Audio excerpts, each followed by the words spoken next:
congratulations on a heck of a season you finished here. As you alluded to, it's quite a change from 2 years ago. What an improvement. Great, fantastic. What do you think this is going to do for fans in Italy, for Italian rugby? We've seen the great improvement with the Italian national side this past season, and now Benetton's done quite well. So what are your thoughts on that? Yeah, I think, listen, the objective of this group is to inspire people back at home, because we are ahead of what people is thinking possible. That's the reality. And probably we are ahead of what people in South Africa also thinking, because no one gave us ourselves a chance today, and we were so close. And that's the beauty of the game. You know, if you believe something and you work hard enough, try to be as good as you can be, then you have a chance. And that's our objective. Yeah. Listen, those guys want to inspire people at home and inspire the next generation. So the next Italian players coming through, they believe, you know, they can come here and win the game.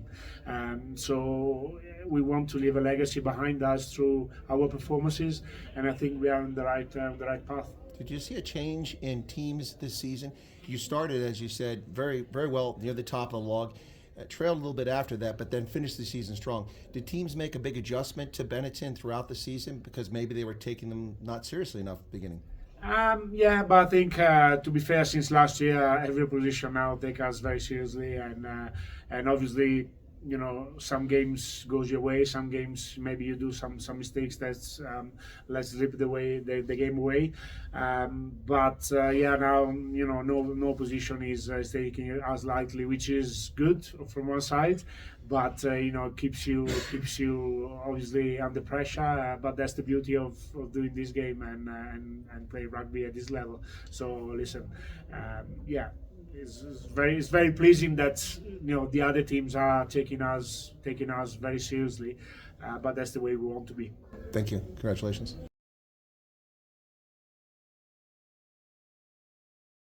Marcel, you talk about downfalls. A big downfall last season frequently was discipline on the pitch. A lot of ill discipline led to a lot of unnecessary penalties and put you under a lot of pressure. That seems to have been something that has been greatly improved this season. Is there a focus that was on that by the coaches or by the leaders on the field to trim down the number of mistakes? Because those penalties don't seem to be coming nearly as often as they used to. Yeah, no, something we addressed in the off-season. We've let the opposition too many times in our 22. And like I mentioned earlier, if you do that with Irish sides, they're going to come away with points, you know. So, no, that's one of the controllables sometimes you can control in the field.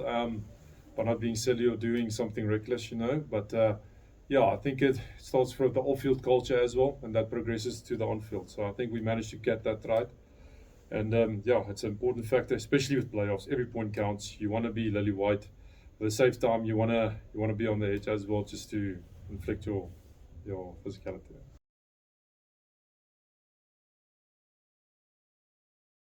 If not tomorrow, looks like he's fractured the bone in his cheekbone. Yeah, but I mean, it's a fracture. It's not.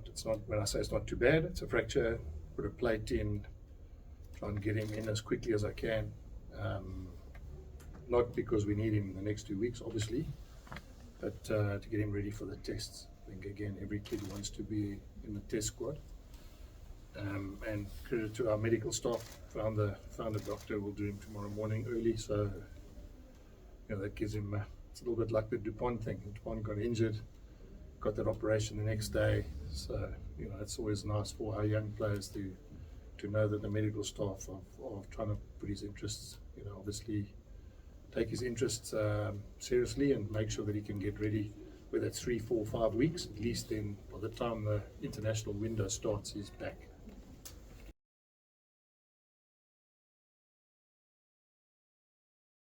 Jake, at the end of the game there, as you mentioned, it was a little bit nerve-wracking for the fans watching it. But as you mentioned, players had some good discipline there.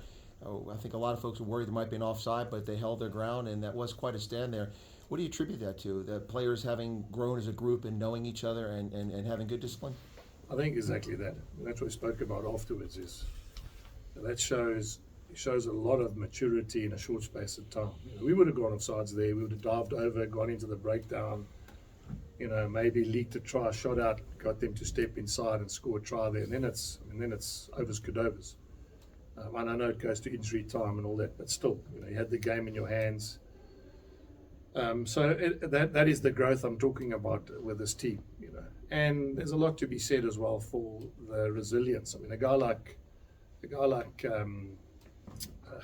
Steenkamp last week he got a bang on his shoulder, and he fronted up this week and played, you know, 65, 70 minutes or whatever, or 64 minutes. Just shows again how players in the Bulls want to be part of the team. You know, if you think about it, a guy like Gerard Steenkamp could quite easily have said, listen, got Springbok trials coming up soon, got a couple of international games. If you don't mind, I'd like to sit out and not play this one. It says a lot for the group that he wants to put his hand up and play. Jake, a couple years ago, people had questions about South African sides coming to the URC. And we saw, of course, that the Southern Kings and the Cheetahs have been there previously in kind of a test run. But the 4 teams coming, including the Bulls. But now we've seen the Bulls and Stormers do very well these past few years. You were in the final, the two of you, at Cape Town the first season. You got to the quarterfinal last year. Now back to a semifinal this year.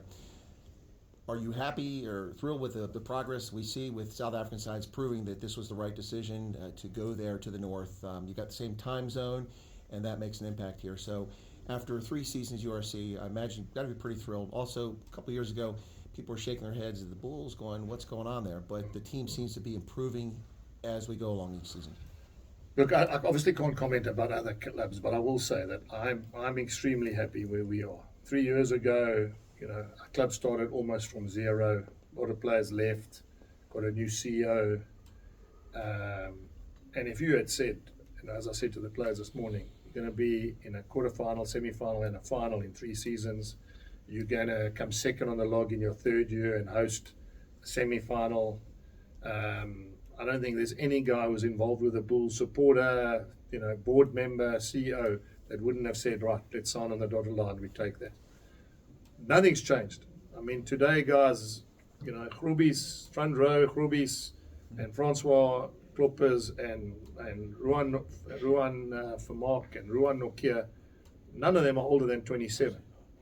Now, you know, then you get Cameron Honeycomb, 21. You get, so we can't fast track anything other than the fact that we can put them in that environment, put them in that situation, and they grow.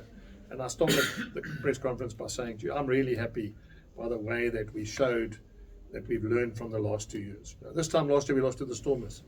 And we probably made as many mistakes. But we found a way today to show resilience.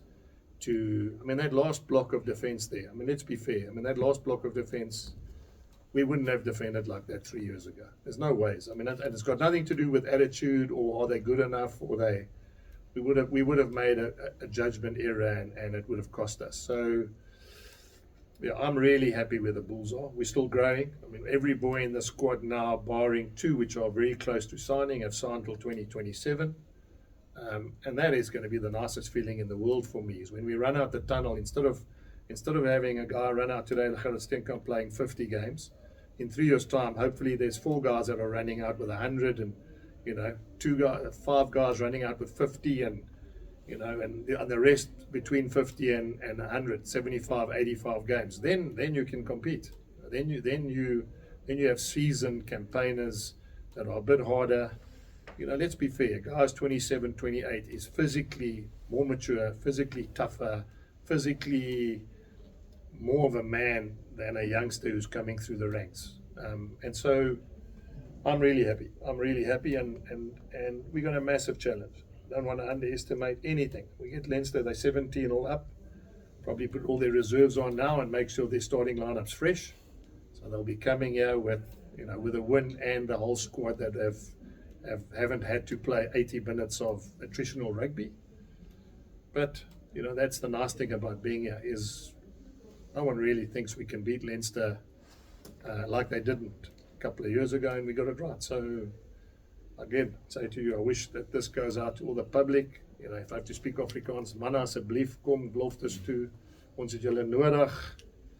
Jy weet, elke persoon wat die bulle lief hê moet volgende Saterdag hierso wees. Dis my oproep na almal. As hulle kom en die beskare is hierso, ek is heeltemal seker ons gaan 'n ekstra speler op die veld hê. Thank you guys. Thank you.